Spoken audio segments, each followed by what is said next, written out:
Very good morning, dear students. Welcome to the English class of grade 8. Dear students, I am going to show the English textbook, New Broadway, and also I wanted to show the contents. Totally, 6 units are there in this academic year 2020 to 21. So, let us learn first unit, Going Places. First section, Footloose in Agra, written by Ruskin Bond. Let us watch one video. Dear students, before watching the video, let me explain about going places. Students, do you have the idea of an outing for the entire class during the holidays? Yes or no? See students, in your English textbook page number 11, 4 options are there for trip. So first option, a 7-day train trip that starts from Bangalore. So it is totally 7-day trip. Like that, one more option will be there, that is a road trip in Rajasthan for 5 days. Like that, a jungle safari that is for 3 days trips. And one more option, a trip to the Lakshadweep Islands for 4 days trips.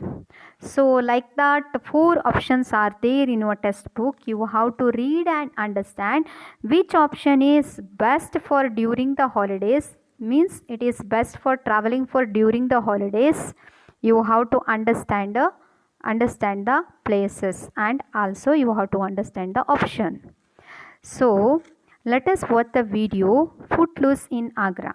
Watch it. Footloose in Agra, written by Ruskin Bond. But before we understand the chapter, let's get familiar with the author himself. So Ruskin Bond is an Anglo-Indian author of British descent.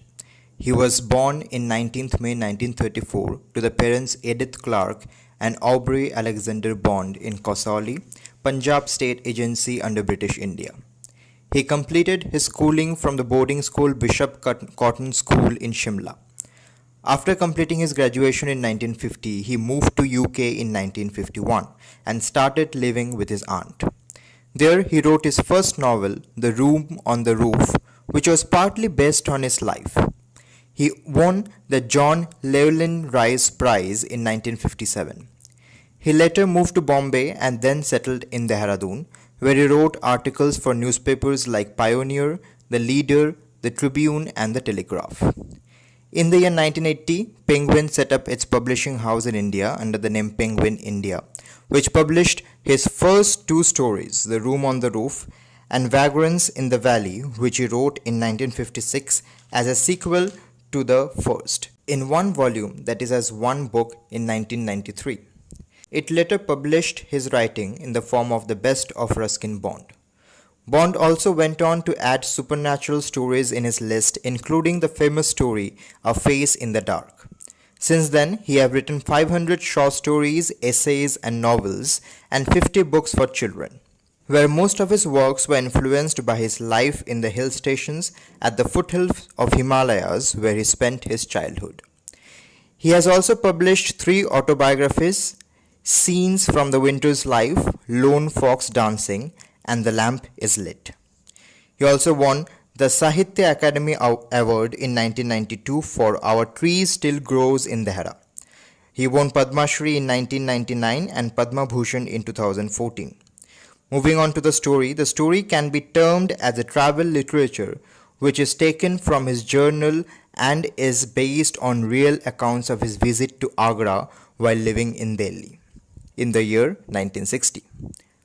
The story is important as it shows that Agra is not all about the Taj Mahal and other historical monuments. It is also about the beauty and old culture of Agra, from crowded localities to busy bazaars.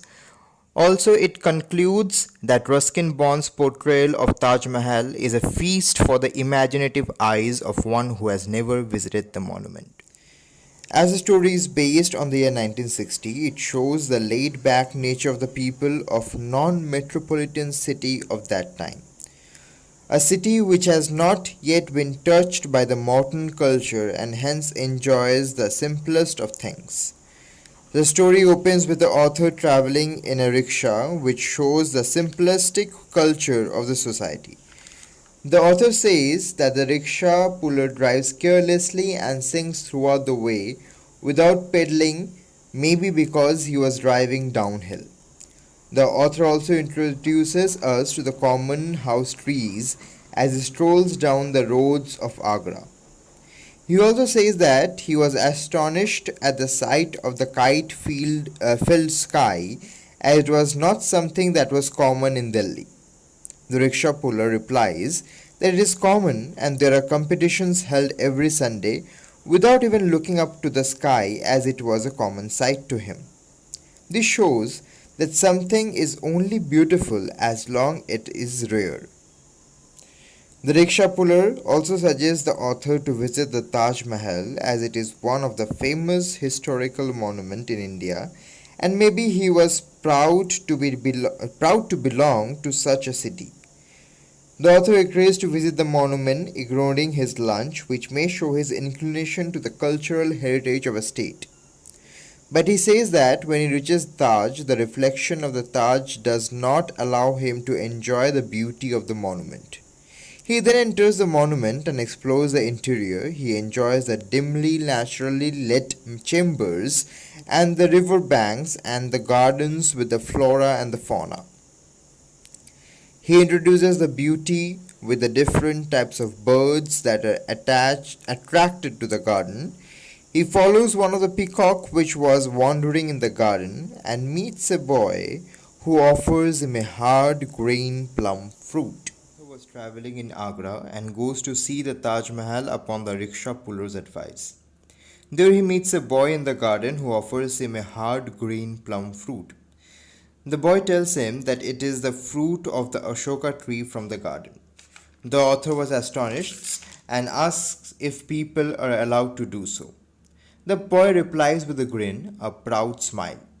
Maybe the sense that only he is allowed gives him the sense of pride.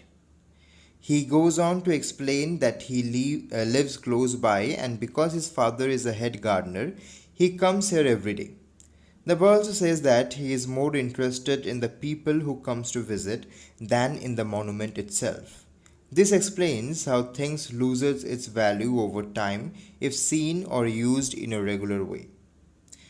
The author also says that the boy looks at the Taj for a moment, thinking about its power that attracts people from around the world so that he can have something to look at. This explains the mentality of children. To the child, the monument attracts millions of people so that he can have something to look at too. Finally, the author gets a clear glimpse of the monument as the sun gets blocked by a passing cloud. The author quotes Francis Bernier and says that not a single part of the monument offends the eye. There is not a single place that wasn't made skillfully. He then says that at the moment the sayings of Bernier is rightly said for two unimportant person, one the gardener's boy and the second being himself. Students, have you understood Footloose in Agra? Great. Thank you. Have a nice day.